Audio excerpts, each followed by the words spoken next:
Good morning. We're back. Hello. I said the wrong thing. Can you guys hear me? Yeah. I've got that classic I can't hear myself vibe. I had Tuesday that, but that's because I didn't have the headphones on. Yeah, so. true. Mark frantically scrabbled with like a second to go. We're back. Season 3, I'm going to call this, of NFLementary. It will be labelled as such on our YouTube channel, which if you haven't subscribed to, will now be filled again with wondrous content twice a week.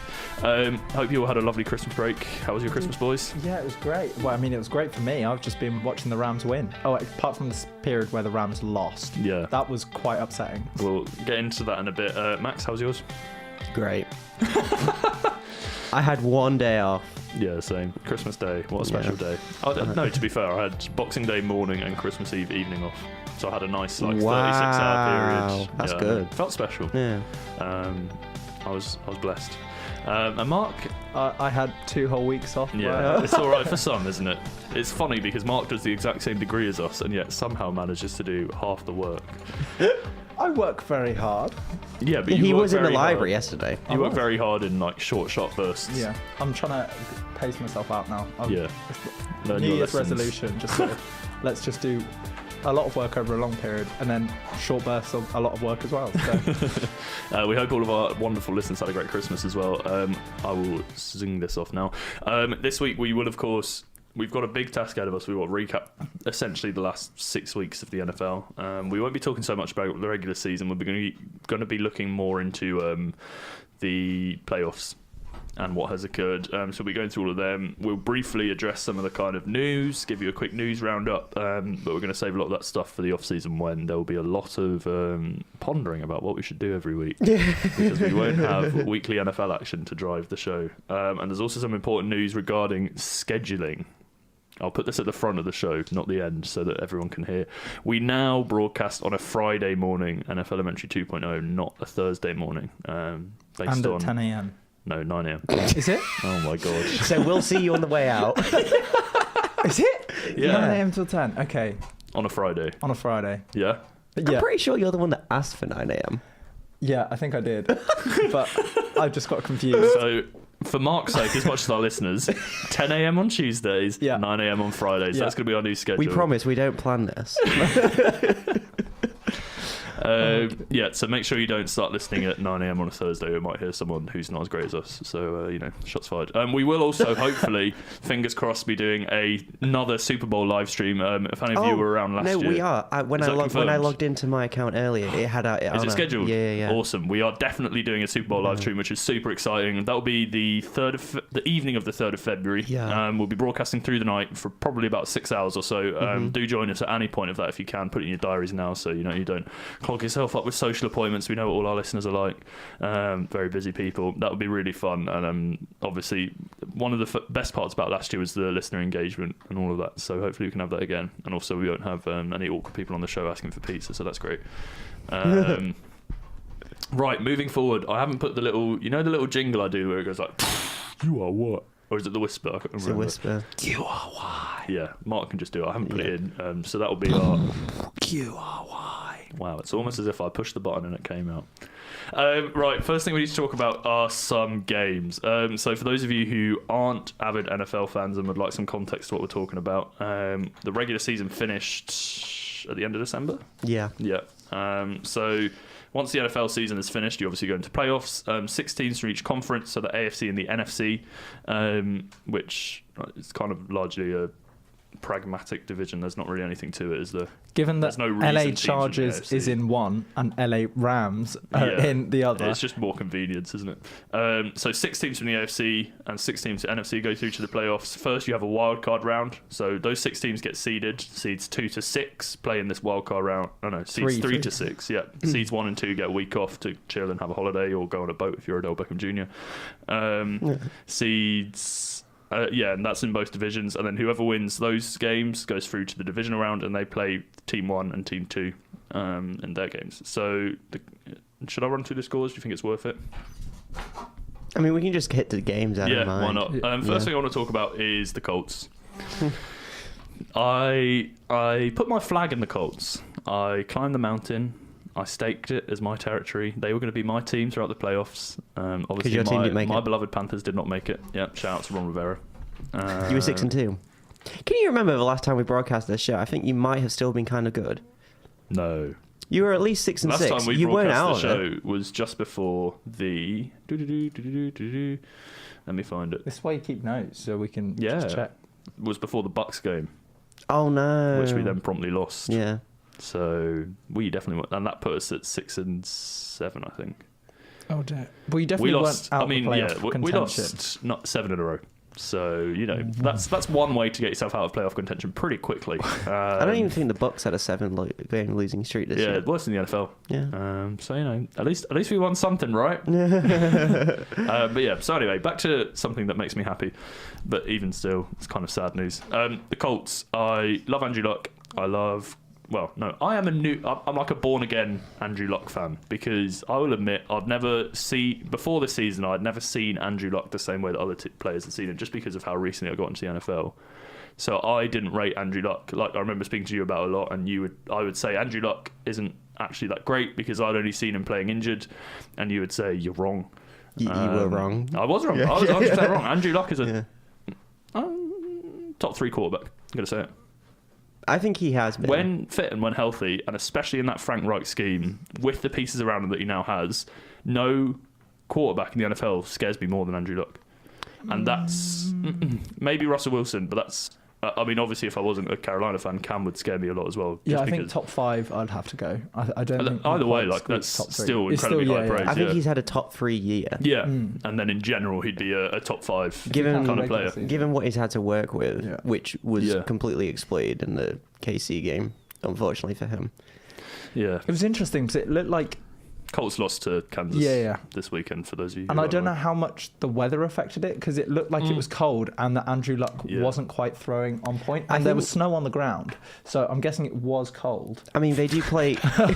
And that's the weather. Back to you in the studio, guys. That is amazing. I mean, the Colts do play indoors, but they tend to have the roof open, so I don't Yeah. know about cold so much, but it definitely did look like something was going on. Yeah, it was just something I think you've a got... little bit wrong. I guess in the first week, in the wildcard week, they were playing the Texans, who they'd played already twice this year. They'd already been to Houston and won. Yeah. And after the first half, they did seem to take their foot off the gas a little bit. I don't really rate Houston as a team either. I rate Watson, but actually I think they were lucky in that they played against some atrocious defenses down the stretch. Yeah, and definitely. I think it actually worked out that they had a kind of one of the top 5 easiest schedules. But then this year. actually, same with the Colts. When you look at the offenses that the They Colts played defense had to against, play, they yeah. have a easier schedule. Played Gabbert twice. Yeah, so it doesn't... I mean, it's not necessarily the fairest reflection.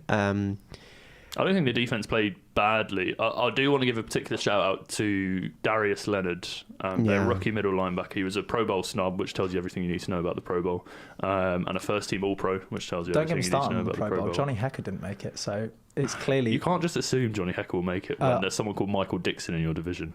I can. Did you see how good Johnny Hecker was? Did you see how good Michael Dixon was? Are we really comparing punters? Yeah, that's what this show's about now. We should make that our niche. Are we Yeah. pundits? No, we're puntits. Oh, Lord. Did you Shout see out on Pat McAfee for the brand? on Twitter the other day, one of the, not Rappaport, but one of them accidentally put bandits instead of pundits? And Rappaport was like, pretty much the same thing at this point. Oh, dear. Yeah, what was I saying? Darius Leonard. Yeah. He was everywhere, and he has been everywhere this season. And I don't necessarily believe in tackles as a stat, because I think a lot of the time you only get inflated tackle numbers when you find yourself in the wrong place and you have to recover and make up for it. But I think certain players, if you combine it with watching how they play, it does tell you a lot. And Leonard already, for me, is in a conversation with Kuechly and Wagner. I'd put him above CJ Mosley, who I previously had ranked as my number 3 middle linebacker. No, I wouldn't go that far yet. Really? No, he's had a great year, but we don't know what he's going to do next year. And so we need You can to never see... judge a rookie by their first year. Don't get me wrong, he's had an exceptional first year. Yeah. But it'll be interesting because I'm trying to think of an example, really. Todd Gurley, 'Cause- in his first year, was absolutely dominant. In his second That was year. less to do with it Gurley, was- I think, and more to do with I think it was partly No, to but do with the this is- scheming. my favourite but unhired coach at the moment, Jeff Fisher. The truth of it is, though, is Todd Gurley was all they had. 8-8.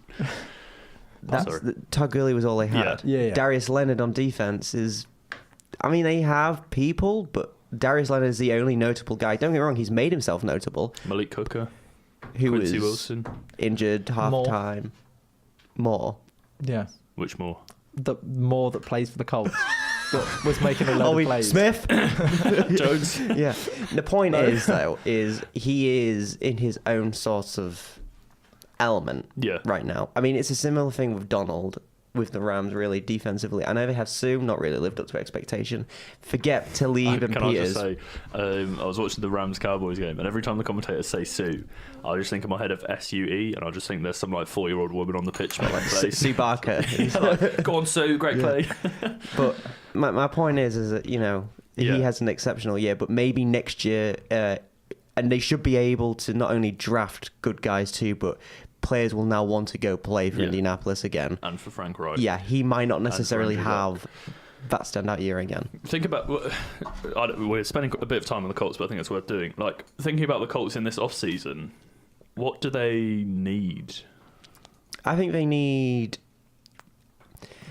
in I fairness think it's to their worth- offensive weapons, they need someone else. I think they could do with a kind of like an X receiver, so like a big Yeah. guy to kind of go up. Yeah. Whether they transition, I think it's Mo Ali Cox is their tight end who played Yeah. basketball in high school. Maybe transition him into something like that, because essentially now he seems like some kind of gadget piece that you bring in on the 1 yard line Yeah, and yeah. just chop the ball up to him.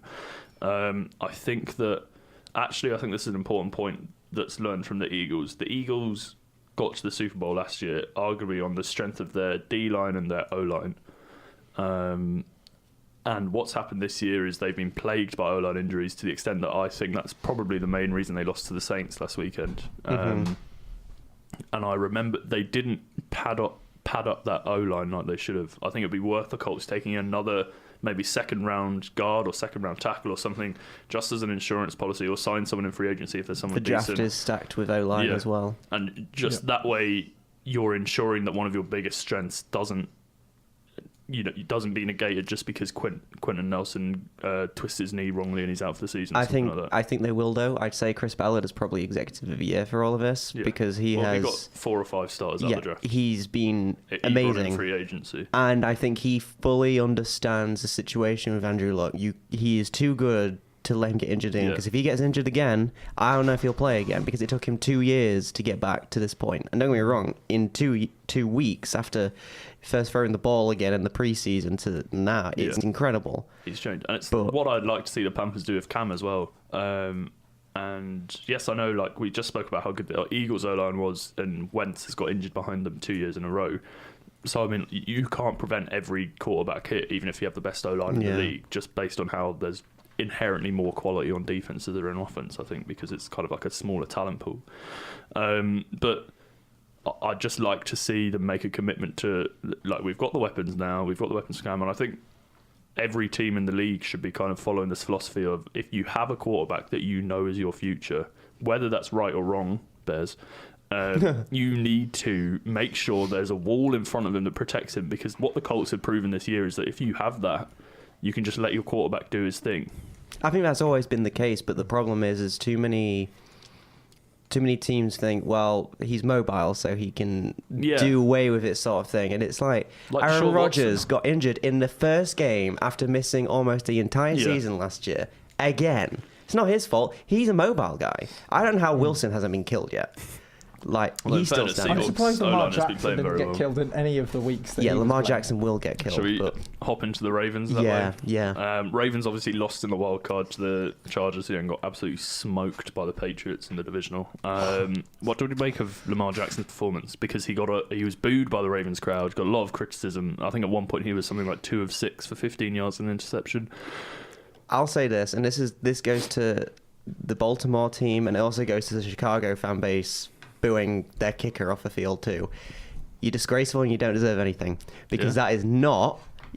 It's hilarious to me that since Flacco won the Super Bowl, they've all been chiming for him to go because he sucks, and everyone knows it. And you get this guy come in, and you know full well what you're getting out of him is an unpolished, unready starter. And he has explosion, but he will get injured playing this way, and he will not last this way. And you cannot win this way. Not for the next few years if you want to anyway. And the fact that they booed him in his the youngest ever starting quarterback In the playoff game. And I know, like, blah, blah, he played in the regular season. It's different. It's a different game playing in the Yeah, it playoffs. is. And it's, especially as a rookie, I think there's only been like 5 rookies or something who won their first playoff game in their first season, and it's not a decorated list at all. No. A lot of them have just dropped out. I think Hasselbeck was on there. A legend of the game. Yeah. He was on the highlight reel I saw the other day. I'm not quite sure why. I'm surprised we got any highlights out of his career. I'm surprised we ever said Matt Hasselbeck on the show. I think I'm not really sure how I feel about it, because John Harbour designed an offense that worked and designed an offense that was so crazy and radical and out of the box that conventional defensive methods didn't work against it. And what is it, Gus Bradley, the Chargers defense coordinator, and Anthony Lynn said was, okay, well, we're going to do the exact same thing. And they designed an even crazier defensive scheme where they had 7 defensive backs on the field at once. And it worked, and they managed to defeat them. And I think that as much as... is it Harbour or Harbour? John Harbour. Harbour. Like Scarborough. Like Scarborough. Yeah. Nice. I now know that. I'm always like John Harbour. What John Harbour did was incredible, and it allowed them to win games. But equally, I think it put Lamar Jackson in a box and backed him into a corner. And it meant that when that box was cut open and exposed, there wasn't really anywhere that Jackson could go in the way that offense had been made. I think that Jackson does remind me of Cam in some ways, in that, yes, he's incredibly mobile, and yes, he can absolutely kill you in the run game, but equally, he's not like an Aaron Rodgers where he can scramble out the pocket and make an incredible throw on the run across his body, or like a Patrick Mahomes. His accuracy goes to doo-doo as soon as he rolls out and is trying to throw on the run. Like, there were easy 5-yard passes into the flats that he completely missed because he was off balance, whereas when he stands up straight in the pocket, I think he's got not great pocket presence but reasonable. When he's throwing from a clean pocket, he's actually quite a good passer. Well, no.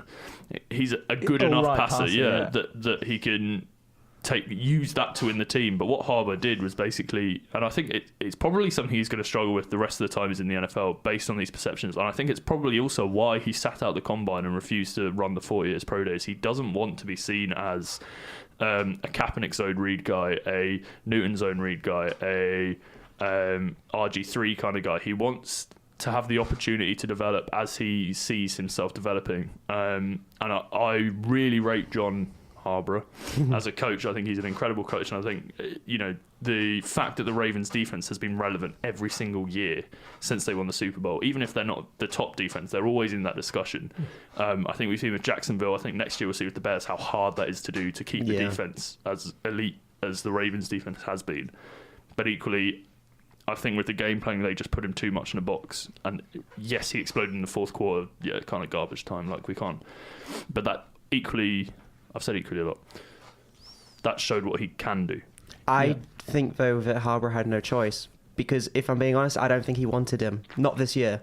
He did not want him at all. Because, and I was saying this to you a few weeks ago, he's seen this happen with his brother Jim in San Francisco when they brought in Kaepernick halfway through the year. They got to the Super Bowl, but Kaepernick was not a great passer. He could kill you on the run.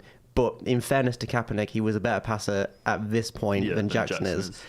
And he's probably seen the fact that it's not something he'll get longevity out of. He needs him to be better, but the problem is now is... They needed a win-now mentality with a quarterback who is a pick for the future. Yeah, exactly. And the thing is you can't keep Flacco. Yeah. Because... And this was what was going on during the game, was Flacco was on the sideline, and you could tell he was really upset with the way the crowd was playing. And everyone on Twitter is like, get Flacco in, get Flacco in. You've seen what he can do in the playoffs. And true, and could he have done? Possibly, but I think he would have been killed behind that offensive line. And to be honest, it would have created a controversy they don't need. But now I feel like Baltimore might be going into next year and might struggle because people have figured them out and Jackson hasn't developed. Yeah, I'll say... it's my first Brett Coleman reference of the year. My favourite guy on YouTube, check him out if you haven't. When he was analysing this new Ravens offense, he essentially said that the success of the Ravens offense is down to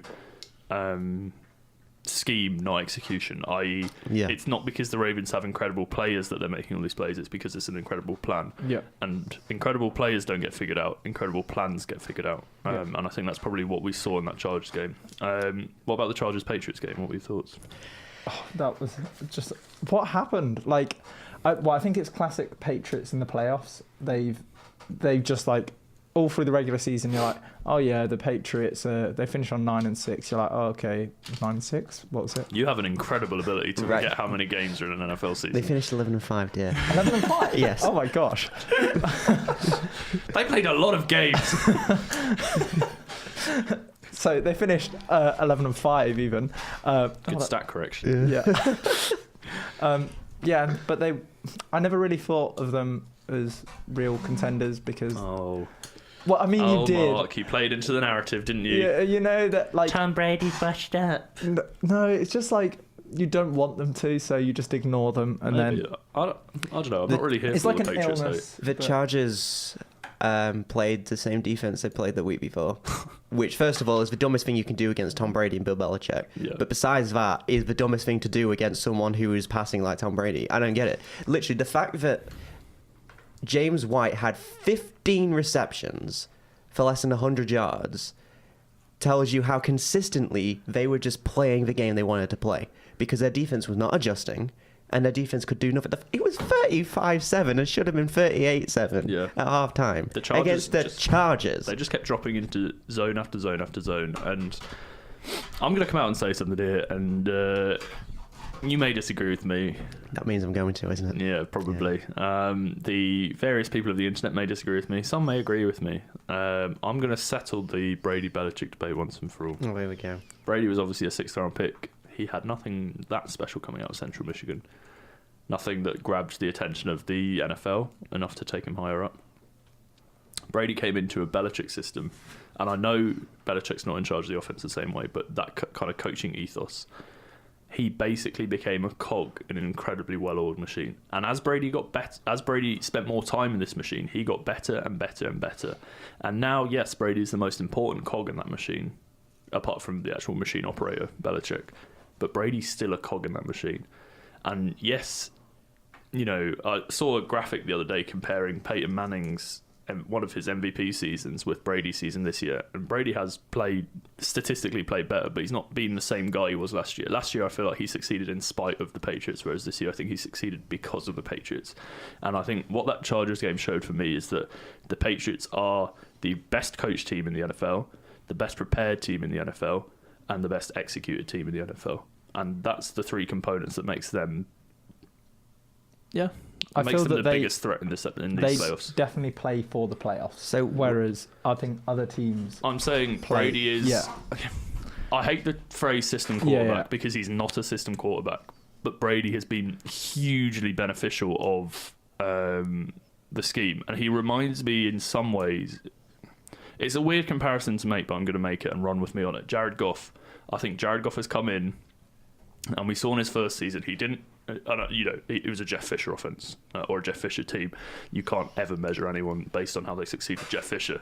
But equally, there was nothing that season that proved he was worthy of that number one overall pick. And what's happened since he's got McVay, and I am a firm believer that Goff's success is purely down to McVay. Yeah. And I think maybe as the longer Goff stays with McVay, the better Goff will obviously become, and the more he'll develop. And maybe by the end of his career, we'll be talking about him in a different way. But if I had been around when Brady started, and if I had been around to see his kind of rise, I still think I'd have this mindset of Brady has benefited from the Patriots as much as the Patriots have benefited from Brady. Need I remind you that in the Super Bowl last year, a system quarterback landed 505 passing yards last year, Eagles. I think, was the ultimate success of Brady. I think he, not that he should have retired, but if he had retired then, he's just won MVP. He's had arguably one of the greatest Super Bowl performances of all time.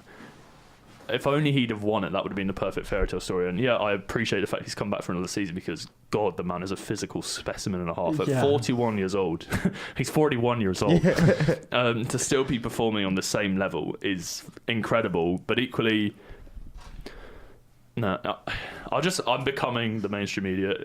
He has dropped off a little bit this year, I don't think. Yeah, of course he's dropped off, because how can you consistently play the way he played last year? Yeah, true. Brett Favre, I think, won 3 MVPs in a row, which was like, what? Yeah, that's and obviously absurd. Manning won 5, but he won 5 over the space of almost 20 years. Yeah. Tom Brady is still in mind, the best out there. No one is better than him right now. Physically, maybe not.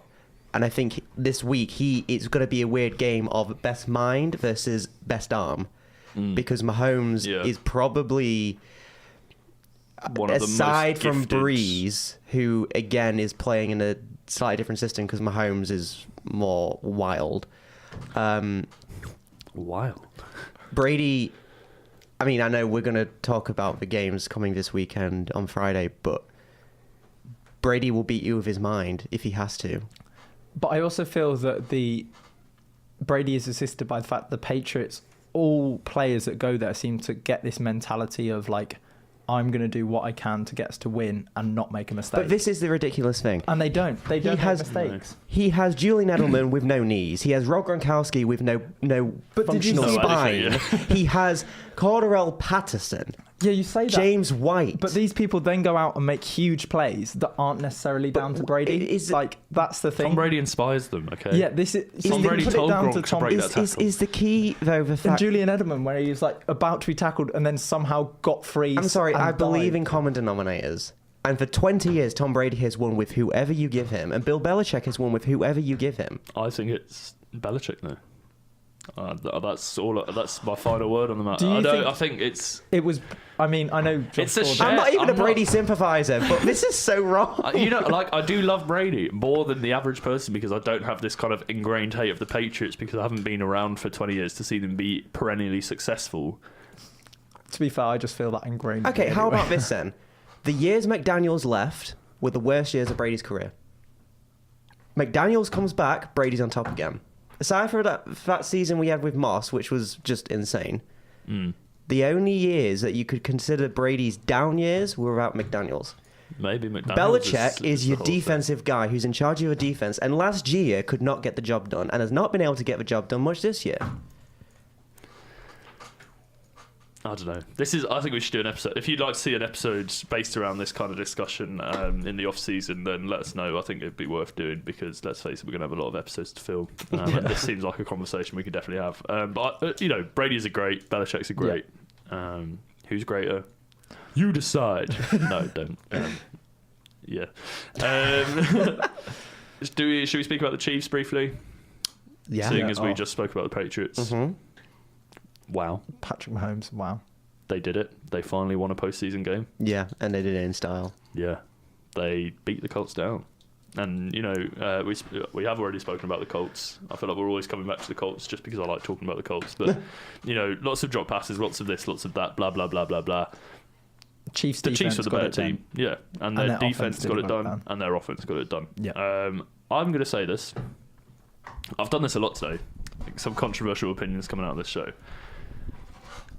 Travis Kelce is the best tight end in the NFL, and he is the second most important member of that Chiefs offense. Yeah. I don't think there's What? anything controversial about After Mahomes. Who did you have one?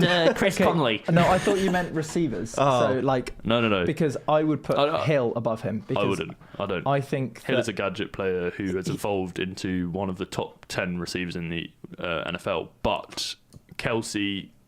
But he does so much for that offense in terms of stretching it downfield and opening up which means that Travis Kelce can kind of get it under to sort of bust his When way I through. watch the Chiefs play, it's kind of like reverse play action. The existence of Kelce is he can run block like Gronk in his prime, and like Kittle actually is playing at the moment. Yeah. Kittle is pushing him for the best tight end in the NFL, I will say. He is Patrick Mahomes' escape route because no matter how covered he is, he can make himself open with some incredible catches and just general incredible play. Having Kelce on the field says to the defense, yeah, we could run it, yeah, we could pass it, yeah, we could punt it probably. What are you going to do about it? And you need to put him in double coverage because you can't single cover him, and that opens everyone else up. That gives, even in double coverage, he still remains a viable option for Mahomes. So you just can't take him out of the game no matter what you try and do.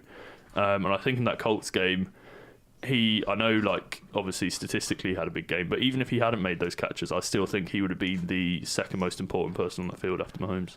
Importantly for the Chiefs, though, is they have an elite quarterback who has an elite receiver and an elite tight end. Yeah. You don't always get beyond that. Sammy Watkins had a big game. Sammy Watkins is great. Is it Chris Conley? Chris Conley's great. Is a really good number 2 receiver. This as well is really important. Is people kind of come out this game saying, well, the run game was really strong, Mahomes wasn't that good. No, you're seeing it the wrong way around. Yeah. They have a run game again and a defense. Well, if Mahomes has to, he'll slip right back into it. I mean, that's bad. I know Kareem Hunt is definitely out, but imagine if he might be activated. We don't know yet. Well, apparently the Bears are interested in signing him, which is just disgusting. Come on, like, grow up. Like, it really winds me up. Anyway, they're not going to listen to us. We're just a UK NFL show, but if they did. But just imagine, like, sort of the talent if they still had Kareem Hunt. That would. I feel you, but at the same time, I don't think they need. I think you could plug any Damien Williams was decent great. running back into that system, and they'd succeed. Yeah, Damien Williams, Darren Williams, who's not actually his brother, interestingly. Yeah, absolutely no relation between anyone. Yeah, I genuinely think you could put any running back in the NFL into that system, and they'd have a productive kind of stretch. But that's the thing. Like, I think they'd have production, but I think Kareem Hunt was also great and could add that little bit more. He also enjoyed questionable relations with females, so you know. Yeah, definitely shouldn't be put back in there. No, but I think he should be. Yeah, silly Kareem Hunt. But yeah, Patrick Mahomes is really, I think, in the last weeks of the. I don't know whether it was on the. Did we talk about the no-look pass? No, we didn't get a chance to talk about that. Which he did it again, didn't he?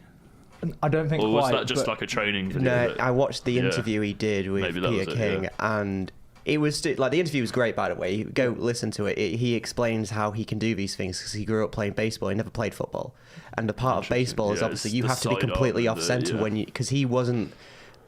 He was in the field, so he was always delivering the ball back, which explains it. But he's literally just talking to him, and all he does is flick his wrist from about 15 yards out, and he hits the target dead on. I was going to say this. His arm strength is really second to none. It does remind me of Cam before his shoulder got broken. Rodgers. I think the best comparison you can give him is he has Brett Favre's arm, which is just enormous. And the thing with Brett Favre is if you saw him do, say, like Hail Marys, it wouldn't look like one because it'd be barely off the ground. But the strength behind it would just get behind it. But he's not reckless like Favre. No. He's safe like Rodgers. And that's scary because he can deliver it and not turn it over as much. Mahomes is my MVP. We will do the classic NFLementary end of season awards. That will be coming up shortly, but I can guarantee you now I'll be advocating Mahomes for MVP. And I'm ashamed that I ever thought Breeze, quite frankly. Not that Breeze is bad, but Mahomes is just so much better. Yeah. Speaking of Breeze, the Saints. What do we make of that game? I tweeted this out on my personal account at column G26. If you're interested in following. If not, follow the NFLementary account instead. At NFLementary, we do tweet some interesting commentary. Mark, get a Twitter, you spanner. I don't want Twitter. So, back pages of a lot of newspapers in America had the Alshon Jeffrey catch and some kind of joke or pun based on that one moment in the game, and then commentary about how Alshon Jeffrey lost in the game. And a lot of the media outlets ran with that as their kind of thing, like, oh, Alshon Jeffrey dropped the opportunity to get to the conference round, Alshon Jeffrey dropped the Super Bowl, Alshon Jeffrey dropped this, Alshon Jeffrey dropped that. Let's, like, cut the C word. And let's just remember Alshon Jeffrey. He's basically been the only decent receiver for a long time. He's been a really consistent receiver. He's dropped 2 balls this year. Yeah, I mean, that's crazy. That game was not. It's the same story. Let's go back to the other Eagles game against the Bears and the Cody Parkey missed field goal. Both of these have really annoyed me because I'm going to sound like the anti-establishment guy, but media loves to pick a moment and pin the entire loss on that moment. Like when the Panthers lost to Detroit, and we went for the 2-point conversion. Yes, it was a silly decision, but that game wasn't lost because we didn't get the 2-point conversion. How many failed drives had that game? In the Eagles-Bears game, how many times were the Bears in the red zone and they failed to get a touchdown? Cody Parkey kicked 3 or 4 field goals that game. In the Eagles-Saints game, the Eagles scored in their first 2 drives and then the offense vanished for 3 quarters. That's not Alshon Jeffrey's fault. Alshon Jeffrey's drop didn't suddenly injure Brandon Brooks and Jason Peters and made them out of the game. Cody Parkey's miss didn't suddenly make Mitchell Trubisky an awful quarterback. He was already an awful quarterback for the record. It's unfair and it's silly to just pin everything on this one game. Yeah. And I saw Doug Peterson and Nick Foles kind of consoling Alshon Jeffrey out of the game, which firstly, nice guys, well done. Yeah. I appreciate that, good sportsmanship. But honestly, if I was on his team, I'd just be saying, you have made one mistake in a game of mistakes, and it just so happened that your mistake was later in the game, and my mistakes were early in the game. Foles missed some passes, the O-line missed some blocks, the cornerbacks made some busted coverage, the safeties missed some tackles. Each of them are equally kind of as liable and responsible for the loss as Alshon Jeffrey's drop, and it's not fair to just, because of the game situation. I know obviously it's a more important moment, like the Cody Parkey field goal. It's easy to boil it down to a binary: we win if it happens, we lose if it don't. But actually, there are so many other ways you could have won, and that one moment isn't the definitive reason why that game was lost. Who would have said, yeah, he makes that catch? Who's to say that they go down the field and score a touchdown? They had to score a touchdown. They didn't have much time left. They didn't have any timeouts. There's a whole host of reasons, other things that could have gone wrong. I actually think if you go back and watch that game, the deciding factor was when Fletcher Cox got injured, because when Cox was on the field, the Saints couldn't move the ball, because he is just that dominant, even against that offensive line. And then when he came back on at the end of the game, the Saints couldn't get anything moving, which then led on to the drive, which then obviously went the way it did. I saw a tweet the other day that said that Fletcher Cox is the most unlucky player in the NFL, because if he wasn't around when Aaron Donald has been around, we would be speaking about him as Defensive Player of the Year and the best DT in the league and all this kind of stuff. But he gets still be that for his team, though. Yeah, but he can still be that for his team. And the thing as well is I've seen as we a all lot know, of... big time out of Cox. Yeah. So, but the thing that I've seen as well is, Alshon Jeffrey did Carson Wentz well. And I honestly believe that had Foles won that game, say for instance they go and win next week too, you have a serious problem. Now the problem isn't there because the Eagles have lost. They're not going back to the Super Bowl. It's easier for you to say goodbye, Nick Foles. Yeah. And obviously the Saints move on. I think the Saints deserve to move on because they did play really well. They played a really tough team. Michael Thomas played well. Michael Thomas did play well. I hate the Saints. Right, Drew Brees played really well. Michael Thomas played really well. Kamara played really well, despite the fact that certain people on here said that he had a down year after Ingram got back. No, did I say yes, that? you did. You said that Kamara hasn't done anything worth his while since Ingram got back. And Kamara had the much better game. That seems like a silly thing to say. I think Kamara... Who would say such a ridiculous thing? Was used appropriately in the game. Yeah, and Kamara is...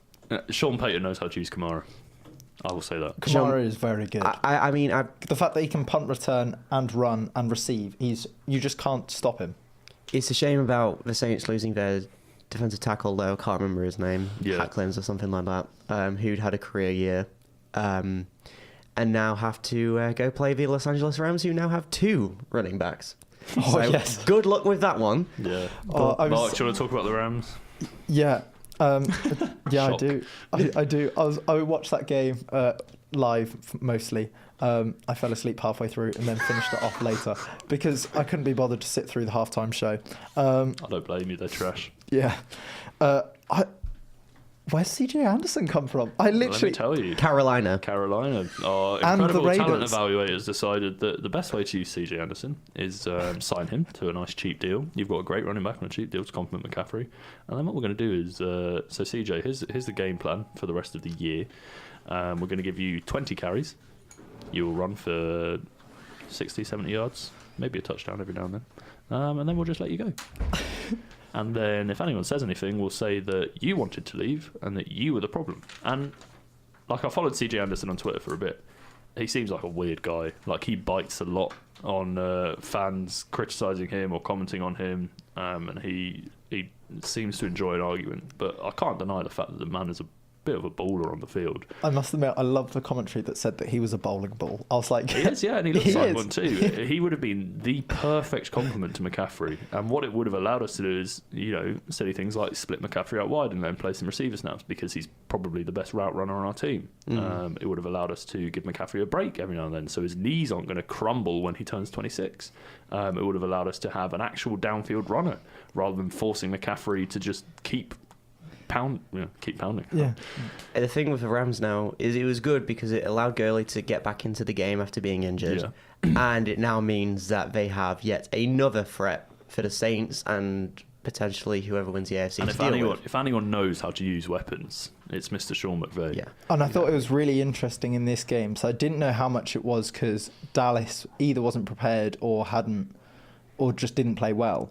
But it looked like the Rams have reinvigorated that offense. And I don't know how they've done it, because if you looked at the end of the season, they were beginning to look stale. People were working them out. They were just doing the same things, and they weren't going anywhere. And it seems that now that they've had this week off, Sean McVay's gone, okay, here's the regular season.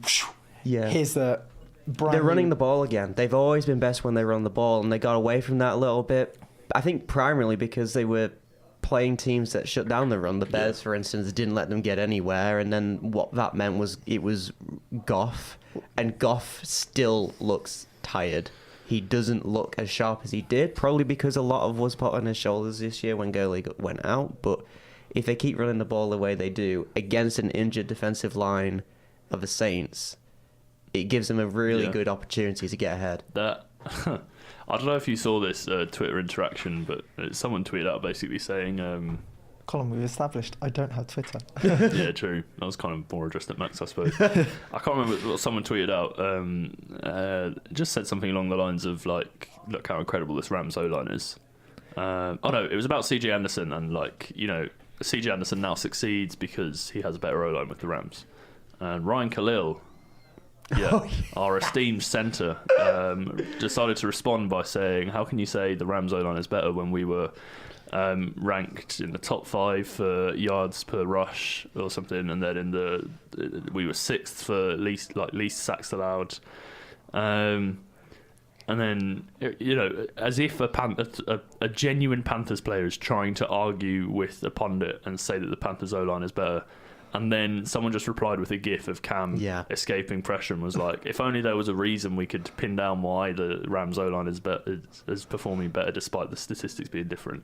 And I just think that Rams O-line gets disrespected on a daily basis because apparently they're top the 3. only O-line that's remained healthy. All 5 starters have started every game. There's I hate PFF, and I think and I think PFF grades are stupid, and I don't know how they end up at them. But did you know that Nick Chubb is the best running back in the league according to them?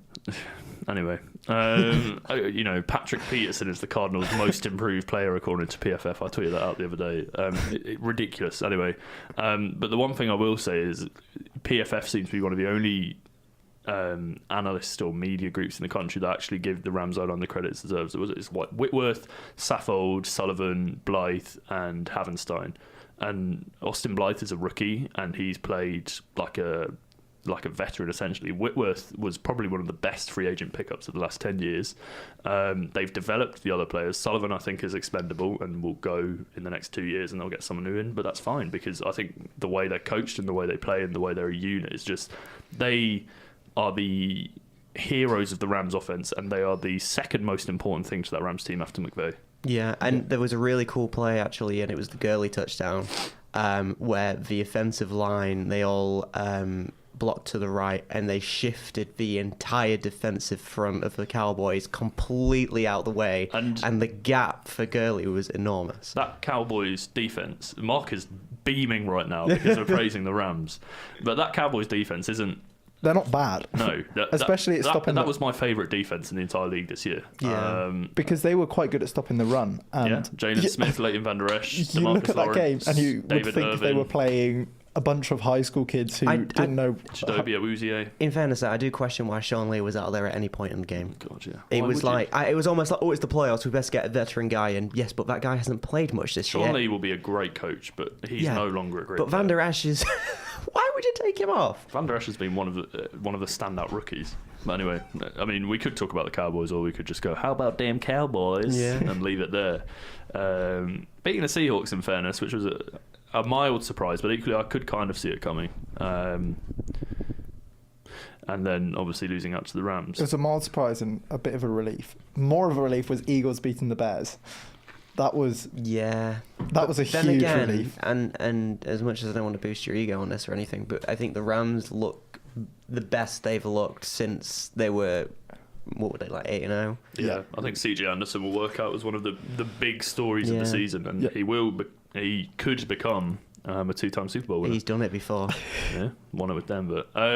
We will briefly address some of the news. Let's have a news bulletin. Just say news in a cool voice.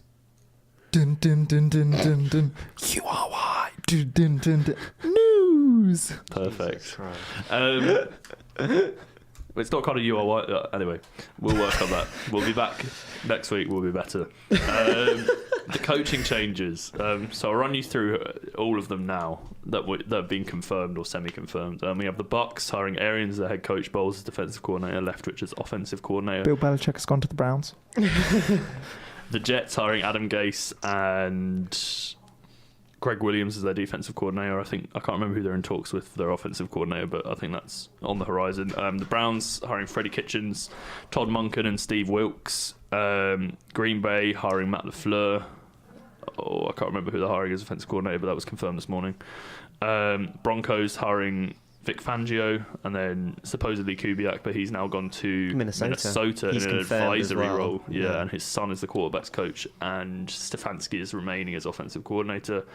The Bengals are allegedly on the verge of hiring Zach Brown, who's the Rams quarterback coach, essentially offensive coordinator, but I don't think they necessarily have one. He's their passing game coordinator or something, but obviously that can't be confirmed until the Rams lose a game, which might be this weekend. The Dolphins are supposedly hiring Brian Flores, the Patriots linebacker coach and defensive play caller. But again, that can't be confirmed until the Patriots lose. We will do a full episode and kind of go through coaches and who we like, who we dislike, and do a lot more commentary. But I do want to kind of just talk about the mindset in the NFL about how coaching systems work. So it seems, I can't remember who tweeted this, might have been Bucky Brooks, who tweets a lot of rubbish but occasionally comes up with a diamond. I say as a uneducated white British boy, but it seems that in the NFL, if you're good at being an offensive coordinator or defensive coordinator, the natural step on the ladder is become a head coach, and that's fine and that's accepted and that's the way the system works. But actually, I think we need to look at how the system works and evaluate whether that's the right way to run a team. Just because we've seen it countless times. We were just talking about Wade Phillips, one of the best defensive coordinators, arguably of all time. Pretty atrocious head coach. Josh McDaniels, one of the best offensive coordinators of all time. Didn't work as a head coach at all. It seems wrong that it doesn't seem like it seems like a logical progression because that's the way the system is. But actually, if you step away from it and look at the system, it doesn't make sense. Your head coach needs to be so much more than just an incredible offensive or defensive mind. And I know it's worked with McVay, but McVay has Phillips behind him, and that kind of dynamic I think is really productive and useful. And I think there's this misconception that just because someone is good at kind of the tactical part of the game, they're suddenly a great manager and leader of men. And I think that we've seen that. I think we're going to see that with the Browns with Freddie Kitchens. And I think he's a really exciting offensive coordinator. He clearly works with Baker, so they wanted to keep him on. I'm not sure if he's necessarily head coach material. And I hope he proves me wrong. I really do. And I say all this, but at the same time, they have to do that kind of stuff, because if the Browns didn't make Freddie Kitchens head coach, someone else would have. Yeah. It's the only way to kind of secure talent you like in a coaching way is nowadays you have to make them the head coach. There's no opportunity for players to kind of learn. Like Cliff Kingsbury, really should be an offensive coordinator. But because he's such an exciting mind, and a lot of teams are after him, the only option for the Cardinals is to make him the head coach. So suddenly he's jumped from being the offensive coordinator of USC to the head coach of an NFL team, which doesn't seem at all like a natural leap, but that's just the way the system is. So something needs to change. I don't know what. I think you're right, though. there's this conception that coordinators can be that manager of man. McVay is clearly very good at it. Yeah. Very good at it because he came to a team that was diabolical, and you can't just, as a great schemer, make that team great. So he's clearly great at that. And I mean, they were joking about it during the Rams-Cowboys game, saying, "Oh yeah, McVay's barista was interviewed for one of the head coaching jobs because they just know him," and that seems to be the way it is. You're either young, you know McVay, or that means you're great, or you come from this kind of Shanahan coaching. Don't get me wrong. Like, I hope that guys like Cliff Kingsbury prove me wrong because it would be exciting to see it work out. Think about how exciting the NFC West could be next year. Yeah, and I mean, but then at the same time, you get certain guys like Adam Gase, who is now with the Jets, and did you see his introductory interview, by the way? No. He basically really? came and sat in, and then I don't know what was going on, whether he'd taken something or he just was feeling weird that day, but he just had his eyes literally wide open like this, and was just scanning around the room as if there was like a fly buzzing in front of him, but I'm pretty sure that wasn't a fly. Weird guy. But yeah, the fact that Gase was publicly criticised by his players because he wasn't a manager of men, and then the Jets, who were told that Mike McCarthy would retire if he couldn't coach them. Super Bowl winning head coach who's had to work with Favre and Rodgers. Yeah. And you take Adam Gase? Yeah. Like, don't get me wrong, I know McCarthy's offense is stuck in the 90s, but I think it just seems like it's true. If you're young and you've got an offensive mind, we'll go for you. The McVay effect. And it's quite scary because, Chris Fashard, who's the kind of de facto defensive coordinator for the Cowboys, he's young.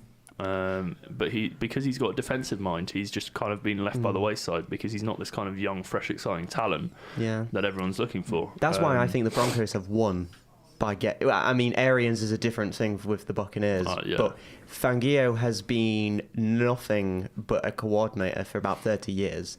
And now, I think, is probably primed because he's experienced so many head coaches, the good and the bad, that he now has that. Lessons, and I think that Denver next year will be substantially better than they were with Joseph. Not because Vance Joseph isn't good head coach material, but because Fangio has all this experience. I think Vance Joseph will be an incredible head coach in the next 5 to 10 years, but he just he's had this experience and move on from. I think Kitchens is maybe an exception only because of what he said, and I know you can't take obviously every new head coach will say we'll win and everything, but he said it was something like, all my life all I've wanted to do is coach, and no one has ever considered me for a head coaching job, no one's ever interviewed me for a head coaching job, but now I have it because I feel like I deserve it, because I feel like I've done it the right way. And he is not your young crazy minded offensive mind, he's just a really good coach. I think if you look at, I think McVay is actually an exception. And I mean, as a Rams 100%. Fan, like, of course, I'm going to say that. But like, you lucked out so much. Yeah, because I think if you look at the best head coaches, they're all experienced guys. You look at like your Belichick, your Andy Reid. They're all experienced guys who can sort of command that respect, and I think it helped that he had Wade Phillips behind him. But I think also for some reason Sean McVay somehow managed to have this young enthusiasm that everyone gets behind. Sean McVay has this rare ability to make players want to play. But then at the same time, he's been in the league for 11 years. I mean, he's first started working for John Gruden in Tampa, who's obviously historically, maybe not now, great head coach. He comes from the Shanahan. He worked with Mike Shanahan. Then worked with Jay Gruden with the Redskins. Yeah, so he has a pedigree in a weird way because he's managed to find himself in the 10 years that he's been a very young coach. But it's almost like he got to where he wanted to be 10 years earlier than most other people would. Definitely. And because of that, people have forgotten the trail he's taken. Yeah. Just being young doesn't make you exciting. You need something else. Although he is now the youngest head coach to win a playoff game. Yeah, shout out to McVay. Was he also the youngest head coach to lose one? Got him. The other thing I want to talk about. Sorry, I was upset too. That was well harsh. That you absolutely shut Rams Nation down.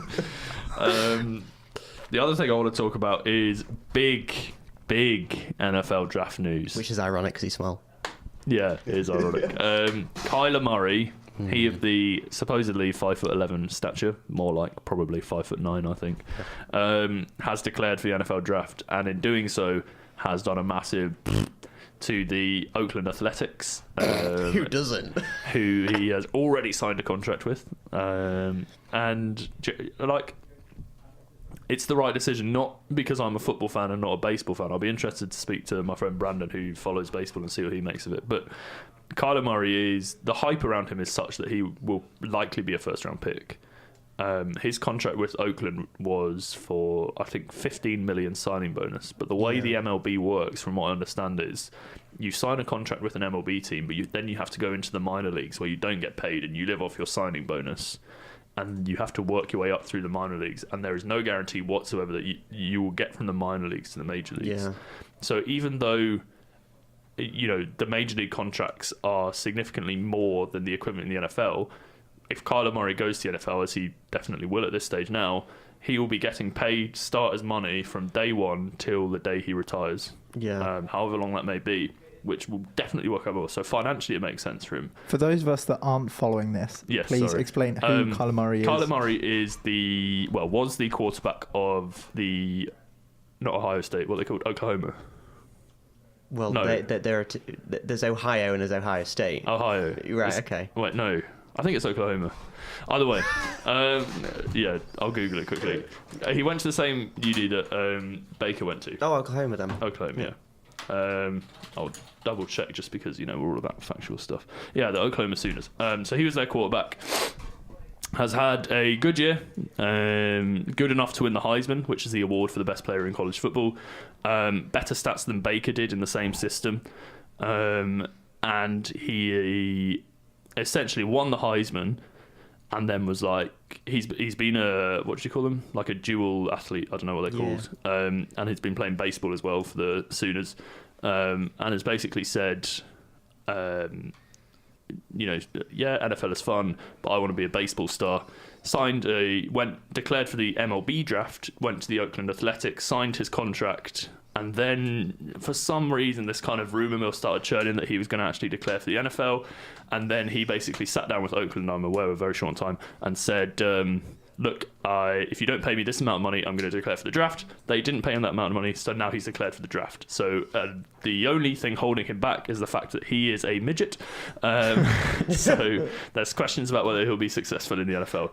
So we are going to have a lot of draft coverage on this show, including, you know, mock drafts, all that kind of stuff, because I love to do that kind of stuff, and I'm sure you guys will enjoy it as well. We'll get Mark up to scratch on all the latest college football stories. We'll talk more about all this kind of stuff on Friday. Remember, it's Friday at 9 a.m, not Thursday anymore. Mark, I'm talking to you primarily, more than our audience. Thank you all very much for listening. It's been great to be back. This video will be going on our YouTube soon. All the best. See you later. Goodbye.